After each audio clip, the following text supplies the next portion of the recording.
So okay, I say this all the time, you guys, and you just have to go with it with me. But I am so excited to have this conversation today because this woman, I've already told her, I think is courageous in how she stepped out of what was her current experience at the time and really became more empowered. And I know it took a lot of courage, having gone through something kind of similar. It takes a lot of courage and strength. So this woman is already like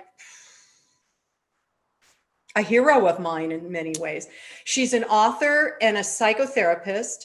She has co-written a book called The ManScript, a guide to surviving and thriving infidelity. As soon as I saw that, I raised my hand. I said, I got to have a conversation with this woman. So I want to welcome Julia Keys to the show today.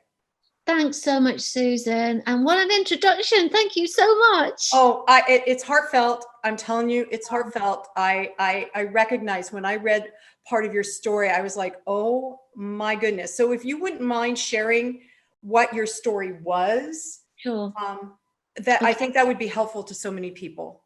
Yeah, sure. Well, back in 2016, first of all, my career to date was I was initially a nurse back in the 80s, and then married Richard, who at the time was at a radio station, always worked in sport. And we had 2 children, and eventually came down as one of the anchors of our breakfast programs, rather like your Today programs. So we were married 36 years before I found out that he was cheating on me. But before I found out this, we were living in Qatar, which he'd gone to work for Al Jazeera Sport. And we'd been out there 4 years. And I have to say, I was struggling to live there. I have a very sick daughter back in the UK here who has a big problem with alcohol. I don't mind sharing that with everybody because I know many do, and it's a massive thing to deal with themselves and others too. So, but I was doing my best and I was coming backwards and forwards. My co-author Jackie and I, we've known each other since the age of 16. We both nursed at the same hospital, and she continued in nursing, and we don't live very far away from each other. And between us, we got talking, and she'd experienced repeated adultery in her relationship. And I had listened over my 20 years at the time of counselling and psychotherapy to many, primarily women, I have to say, sit with me and be absolutely torn apart by finding out that their partner had been cheating on them. So we decided to write a book about this because there were many things, there were many commonalities between the behaviour that I was hearing that she had experienced, and that clearly was a pattern out there.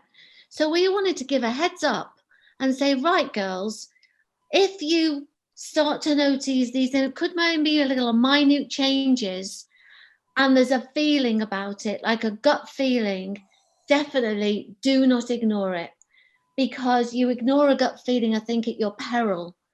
And so tune into that and think, why am I feeling this? Something isn't right here. So we were writing the book. Richard, at times, he used to make fun of it, would you believe, Of course he did. I'm sorry, but of course. Of course he did. And one of the things Richard used to do, very clever, he would tell me about all his friends and the people he worked with that were having extramarital or extra partner bits and pieces going on. But he always never did that. And he was always whiter than white and everything. So about 8 weeks into writing this book, we were sitting outside, this is in Qatar, and I noticed that this very late night message came through on his phone. And I was convinced I saw just a red heart. So I said, and very calmly, I said, Richard, I'm feeling a bit uncomfortable. So, who was that on the phone? And he said, oh, it was just a text message or whatever. And I said, well, can I see it? I mean, this wasn't our normal pattern, Susan. This was just coming out the blue. So I watched him pick up the phone, press a few buttons, delete whatever. And then, you know, that was it. So I thought, no. And then another time he was opposite me and he looked at me right in the face. He said, I do love you, you know, Julia, I really do love you. So I thought, why are you saying that with such sort of, I really like such conviction? Another gut feeling happened. So I was alert. Anyway, cut a long story short, I threw a party for Richard's birthday. And one of the girls, young girl, she was 27, turned up at this party with the floor manager of Al Jazeera. And I knew her. She'd been in our apartment. She texted me many times about my daughter. It was all this sort of, you know, friendly stuff going on. And I hadn't been very well, so I left early. And as I left, she grabbed me by the arm and she went, oh, are you going now, Julia? All excitedly. And again, shadunk, there I go. I thought, nah, something's not right here. And I was quick enough to say, actually, no, I'm not. I'll be back soon.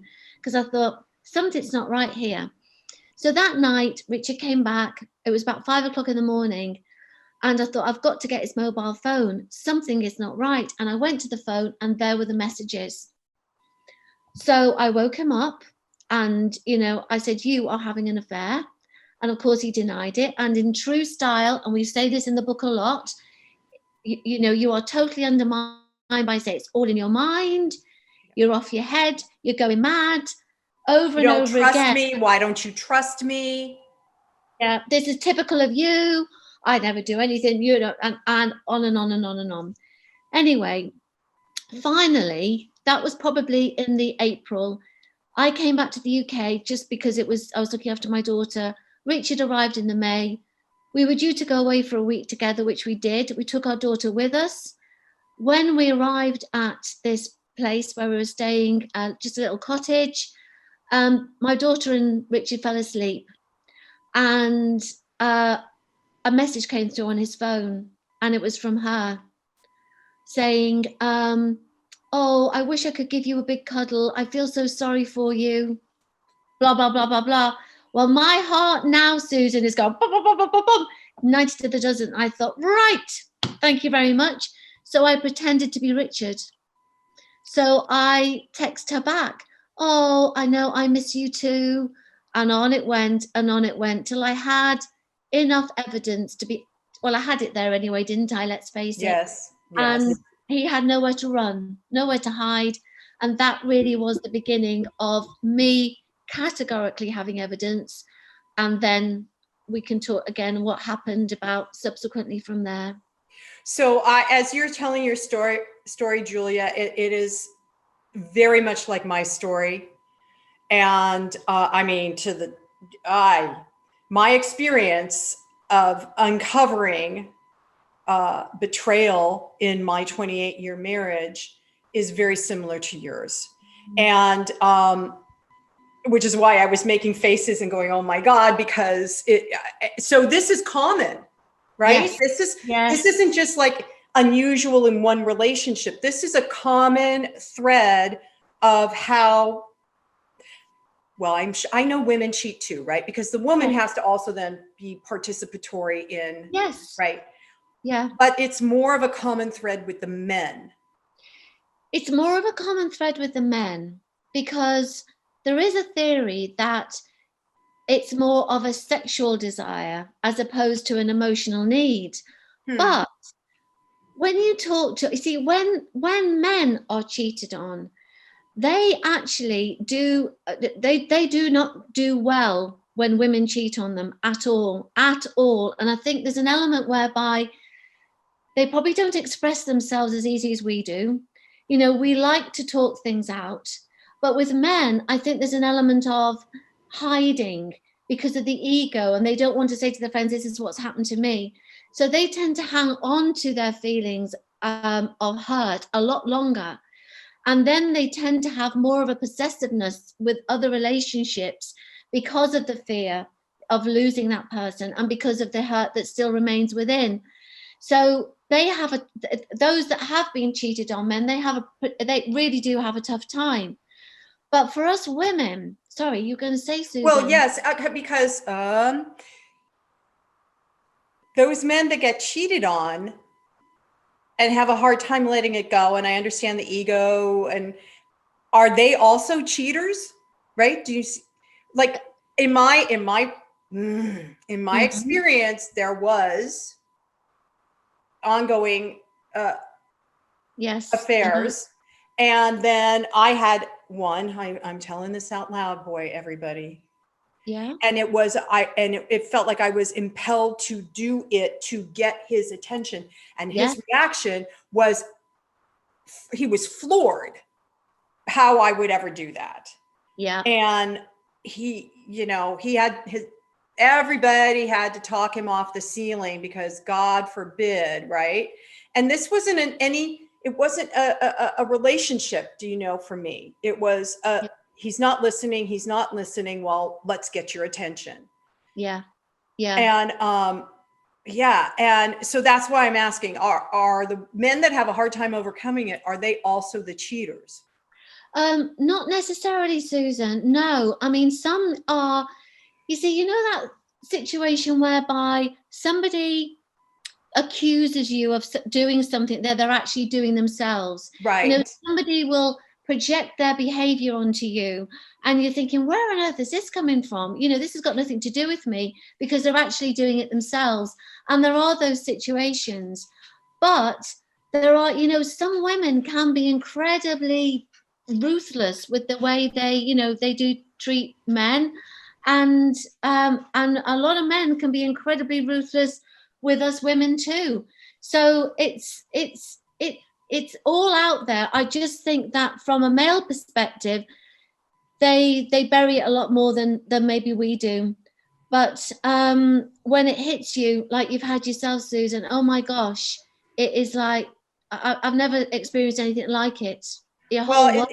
Right. It's interesting because when we wake up to the truth, right, Julia, it's almost, I went into a bunch of shame and guilt of how could I be so stupid, because I'm a well-educated, intelligent woman. Yeah. And to have the experience of having been betrayed over and over and over and over again, and yet being told, exactly what you said, but I love you, I love you. It's like, it was such I was going to say a really bad word. It was really a mind beep. Yes. Absolutely. It is. And so then your book is about learning how to survive and thrive. Yes, very much so, Susan, very much so, because when it first happens, you are completely blindsided. Your whole world falls apart.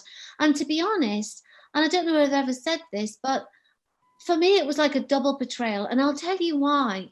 Because just the previous year, in fact, probably within the 6 months, I had found, because of my nursing, I handled it very well. I took Richard's blood pressure and I found it to be sky high. And he ignored it. And I kept taking it. I said, something's wrong, Richard. Something is wrong. Let's go to the doctor. He eventually did. And he had an aneurysm right next to his heart. Wow. He would be dead. He would have died. So I thought to myself, my God, Richard, you're alive. I actually saved your life. And yet this is how you sort of, you go to that, this is how you repay me. It's not that, but where's your respect? Where is your love?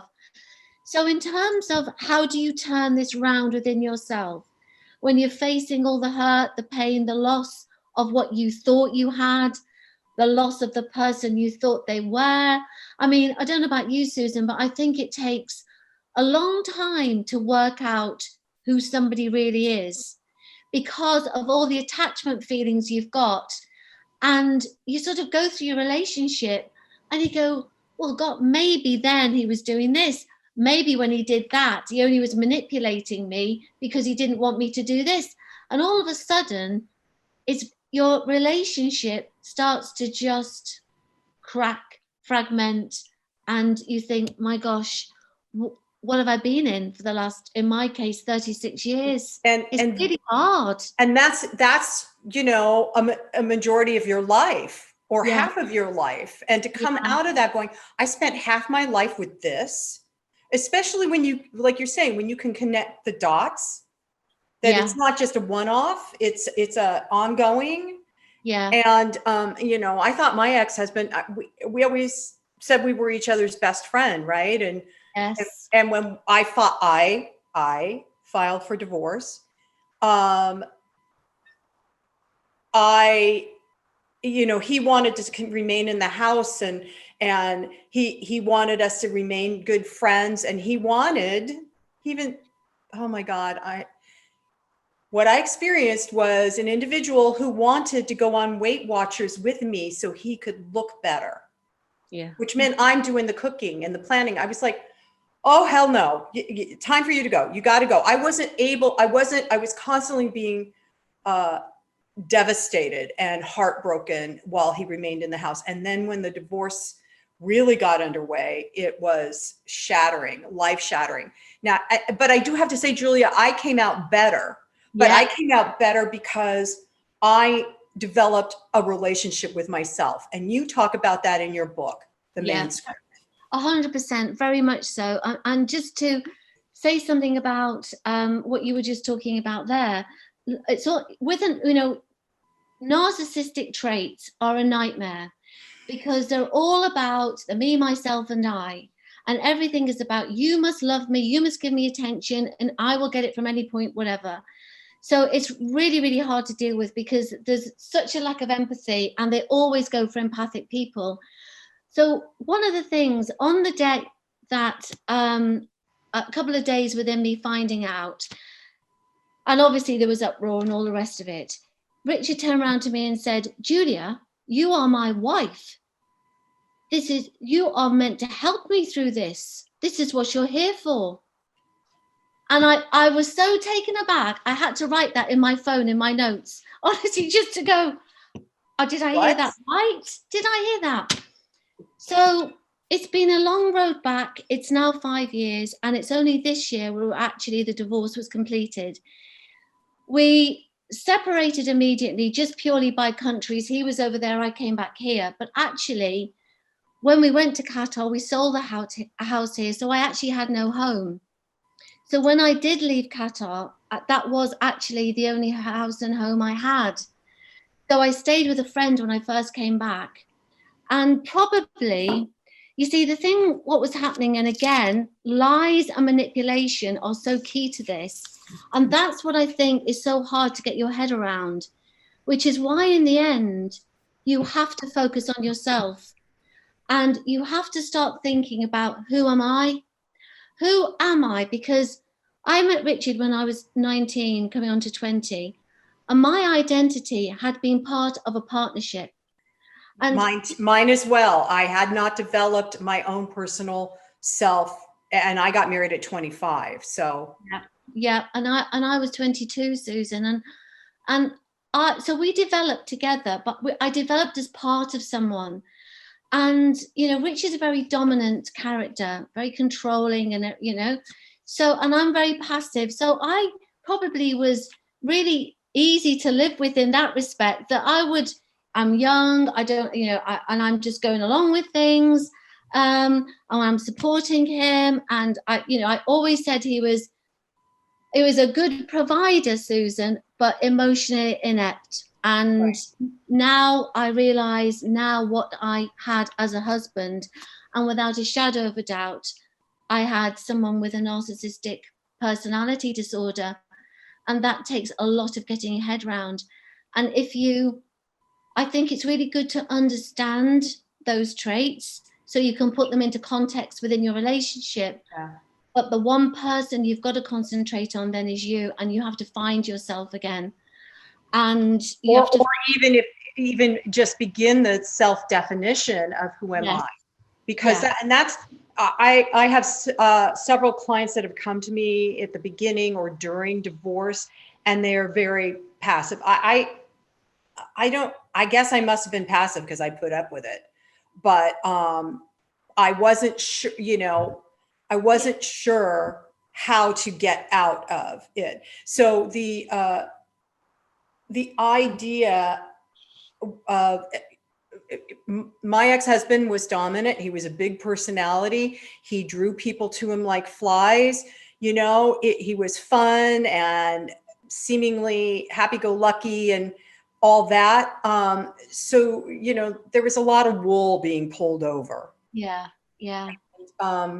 And I've seen this in my clients as well. Oh, well, I feel sorry for him. I'm the one that filed for divorce. I feel sorry for him. He says he can't afford any place to live. Are you kidding me?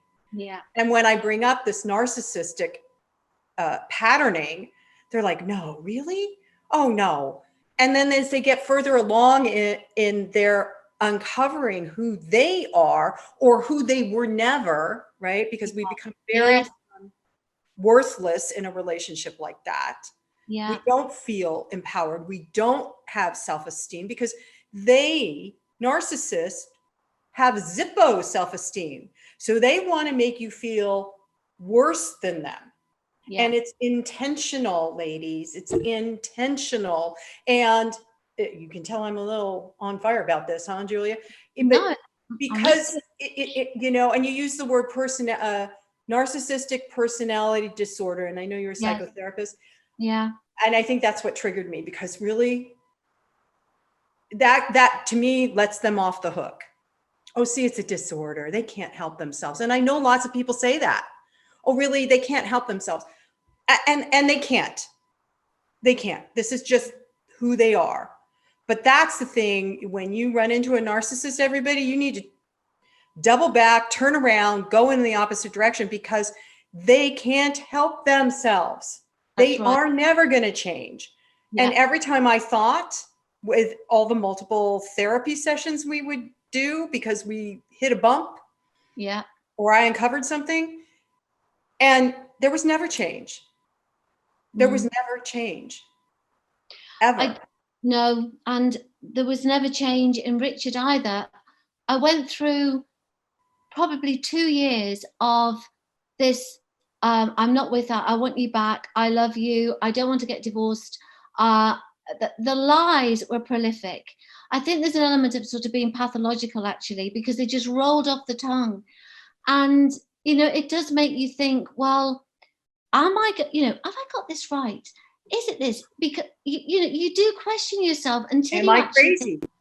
And that's, I think, the cruelest thing of all, when physically and emotionally and nervously as well, you are really struggling, because your brain has to go into a gear if it's going to sort out the practicalities of life, if you're going to split up. And yes, having an affair doesn't always lead to the end of a relationship. It depends on, what's going on within it and who's prepared to work at it. And one of the things you've probably seen in the book is when people say, well, how do you reconcile? How do you get beyond it if you want to stay together and you both want to do that? Well, one of the first things is you've got to get rid 100% of the person you're having an affair with. And of course, that was the stumbling block at the first hurdle with Richard. He never did. But so in a way, he just wanted to do the classic narcissist thing, which was to keep both going, just in case one didn't work out. Right. So I think in one way, it's good to have a label sometimes, but in others, it's like you just said, Susan, it almost gives them an out. It gives them, well, never mind. You clearly aren't thinking great of yourself. Well, we'll love you better. Absolutely not. They are, unfortunately, damaged people, and they will only damage more people as they go along their way. Yes, absolutely. Yeah. And which is why I don't, and again, I just want to encourage the listeners, if you think you're in a narcissistic relationship, investigate that. There's a great book called The Passive Aggressive Covert Narcissist by Debbie Mirzar. And it's all laid out there. If you think you're in that, because Julia, I am now in an amazing relationship with a man that would never think of taking advantage of me or manipulating me. He's nothing but kind-hearted and loving, thank God. And that's because I did my inner healing work and really built my esteem up enough to match somebody else's vibration who had healthy esteem and lifestyle and all of that. But for people, if you're in a relationship like that, you may say differently, Julia, but I don't think there's ever any fixing it. If you just think you're in a narcissistic relationship, it might be time for you to exit stage right. Yeah, no, I agree. I think if you think ever you're going to fix and use, that term, fix something, you can forget it.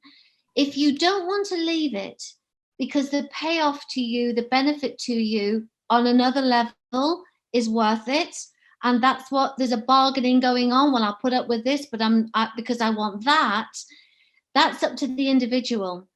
But what I would, go on. I just want to ask you, what would people bargain? Sometimes, Susan, why do they bargain with their emotional peace and calm and everything? Yes. Because, sometimes circumstances, they will say, if they've got children or just themselves, well, he puts a roof over my head, all that you actually said before. Or it might be that they're quite dependent types of people themselves, and they prefer to have somebody rather than nobody. And you know what, Susan, there's many people like that, honestly. There really are.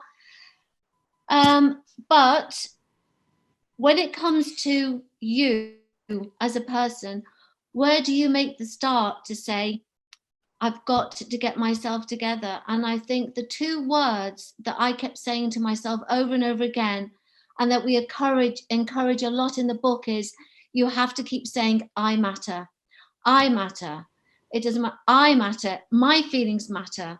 My life matters. My health matters. I matter. Because the one thing a narcissist will do is make sure that you're not number one. Yeah, ever. When we first got married, it was his family and then me. And then we got a cat. It was his family, the cat, me. Then we got a dog, the family, the cat, me, the dog. And I kept asking him, why am I not your priority? I'm your wife. Until I was, I was the bottom of the barrel. I was the thing beneath his shoe. And that's exactly, I believe, he wanted me. Yes. Oh, 100%. I mean, the analogies I sometimes use is, if you think of a chessboard and you've got the narcissist as the king, all he is doing with everybody he knows and us too and everything else, we're just pawns on the chessboard of his life. He just moves us around the chessboard, all to keep him safe. Ain't that the truth? Yeah. To keep him safe from ever having to go to the deep place within him that is probably a real black hole. Very much a black hole. And that's the scariest thing. I am a spiritual guide, and I teach people how to meditate, and often they wiggle around that because we all think we have a black hole in us. Mm-hmm. But mostly I'm finding that's because, like for me, I thought I did, but that's because I was in a narcissistic relationship. So I had to work so hard to find the light within me.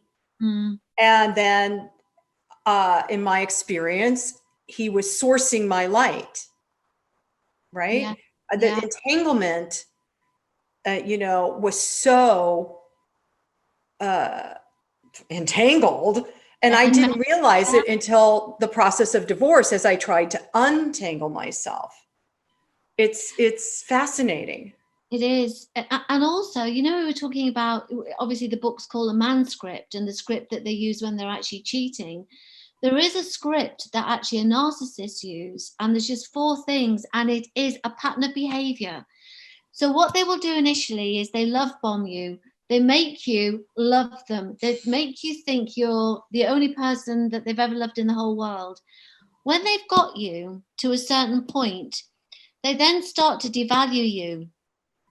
And that They do that, and most of the time we come running. "Oh, why don't you, and so you're sort of running after this. No, love me, or what's going on here? Then they discard you. So they love bomb you, they devalue you, they then discard you, and then when you're at your rock bottom and they think you're as low as you can get, they come back, and the word terminology is they hoover you back up again with all the love bombing in order to keep you exactly where they want you. And they are the 4 parts to a narcissist behavior. And what they're looking for all the time is what they call the narcissist supply. And that is attention, affection, love. And that's it in a nutshell. Okay, so you just described my life, by the way, Julia. Thank you. But are there other men that cheat that aren't narcissists, and what's their script? Okay. Yes, of course, there are men. Not all men are narcissists, and those that cheat are definitely not all narcissists. There are many reasons, but not excuses, as to why men cheat or anybody cheats. And we say it in the book all the time. You are not to blame if you are on the receiving end of being cheated on. It is a choice. It's always a choice. You didn't make him, her, you didn't enforce it. It's not your fault. And I think because so many people have come to me and said, what can I do? If I'd have done this, he would have stayed. If I'd done that, he wouldn't have done this. And I say, no, you're in a relationship to respect each other. If things are not going right in it, you've got to communicate it. If it's not communicated, how on earth can you do anything about it? This is not your fault. It's always a choice. And sometimes, affairs will happen because there is an emotional void. Men do have an affair because of an emotional void as well. It's sort of I think what happens is maybe the excitement goes, maybe there's a lack of communication, maybe there are difficulties within the family unit, maybe there's things are happening at work, maybe the whole dynamics just change, or maybe they just get into a rut. Mm-hmm. And someone comes along and ignites that little spark. And if you are of that type, or you are susceptible, and honesty, integrity, and loyalty are not maybe your prime focus, or maybe they were at some point, but you just had a moment when you succumbed, if you like. I think it's very interesting to know that those that are of the latter that I've just said, that they are basically honest, loyal, respectful people. But for whatever reason, in that moment in time, they went down that rocky road of cheating. When they get found out, 9 times out of 10, they never want to leave their wife. They want to repair it, and they're prepared to work at it if both want to do that. But if you've got someone who doesn't have, or the relationship itself isn't born out of loyalty and respect and honesty, and they get caught out, then the likelihood is it will end that relationship, because really they probably didn't want to be in the first place, but it was just easy. Yeah. And I imagine I experienced with children, when you have a child, hopefully, man, the children take more of a priority, hopefully, but the kids become the glue for a while, and also can become the thing that separates the couple, because they're focusing on the children and not their primary relationship themselves, with each other. Yeah, 100%. I think that's why, I know we were talking before about how, because of the virus and because of lockdown, in the UK, we've really got a rise in divorces of 50%. Now, why are people now deciding to split up? Because they're with each other all the time? Is because I think You see, I think distraction is a great thing. I think you need distraction in your life away from something that is difficult. I think a lot of our relationships are, if you like, there are segments to it. You know, we maybe have our work life, we have a home life, we have our individual life, we have a partner's individual, we have our children, and they all work together in some way. But then all of a sudden, you're thrown together 24/7, and those little irritants that you could actually deal with all of a sudden become the biggest thing, and that's it. I can't deal with this anymore. And that's rather sad in a way, because actually, what you forget is all the other side of the person before all of this, or when you first met. There was a great piece in a book that was called Too Bad to Stay, Too Good to Leave. And in that it said, if at the start of your relationship you really had that sexual chemistry and you really loved each other, then even if there was a breakdown along the way, you had the potential there to repair it if you both followed the right script with reconciliation. But if that was never there, then in actual fact, it would be very difficult to ever find it, because it was never there in the first place. And it is true that we do go into relationships for different reasons. And we'd like to think it was just because we really love somebody and don't want to be without them. But, you know, that's not always the case. I think we've got to be fair when we say that. You know, it's not always because we absolutely adore somebody. Then maybe because we want companionship, because we want friendship, because we don't want to be on our own, because we can't afford to be on our own. There's many dynamics that come into relationships. But the relationship with yourself, as you know, Susan, is the most important one in life. I really have come to believe that, and this is why I continue to always do work on my inner self-esteem and empowerment, because I really believe that that is, like I said earlier, it raises your vibration, right? It raises your energy system to a higher level, that you become attractive energetically to a better match for relationship within you. And that certainly was my case. For many women who are still in a loop of low self-esteem, it's hard to get out unless you do the inner work. And it's work to really learn how to love yourself and respect yourself. Don't you think, Julia? Yes, it is. It is really hard, because I think we're also half the time taught not to, you know, boost ourselves up. And you can't say, well, I'm really good at this. But actually, you should, exactly what you should say. You know, you should list your achievements. You should actually say, what do I value?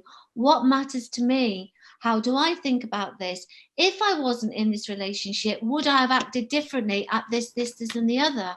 You've got to find yourself again. And one of the things that people say they find the most difficult, Susan, is to trust again. Oh my gosh. That's a big word for me. Big, big, big, big, big. It's really, I mean, I'm happy to say I have learned to trust enough. Yeah. Right. To be in a healthier relationship. But there, I still have a post-traumatic stress trigger that happens, and the trust falls out, you know, the bottom, because I'm like, Yeah. And it's very true that there is a post-traumatic fallout. There's no doubt about that, because the impact of being cheated on and betrayed 100% affects you so deeply, and the shock of it to the nervous system. You are PTSD, post-traumatic stress disorder. You 100%. You feel all those symptoms of that. One of the things Jackie and I said about the trust element was that lots of people that we spoke to said, well, how can I trust somebody else if I can't even trust myself to know or to not know that I knew what was going on or who my partner ever was? And to that we said, well, why don't you start to think about the people who do trust you? oh, that's brilliant. You know, what about the people who trust you? Why do they trust you? Because you're a trustworthy person. How do they know that? They know that because of the way you behave, because of the way you are.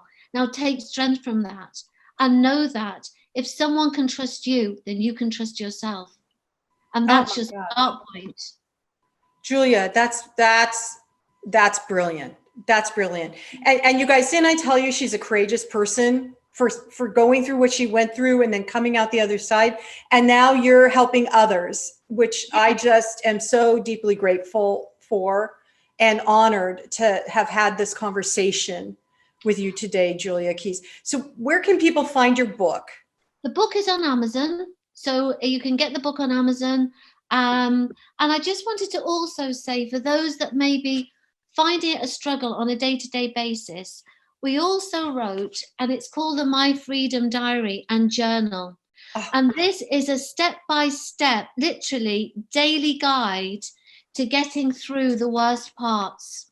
So it's all about how you deal with your thoughts, how you deal with trust, how you deal with yourself, how to get up in the morning, you know, and by the end of the book, we hope that you will have moved into your shoes, you know, you become you.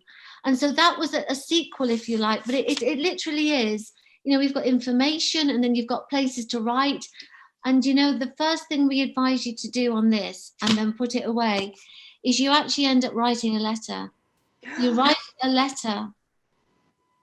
And you say I'm like, oh my God, whatever you want. because that's what I've done. I had to do myself. I have my clients write a letter. You never have to send it.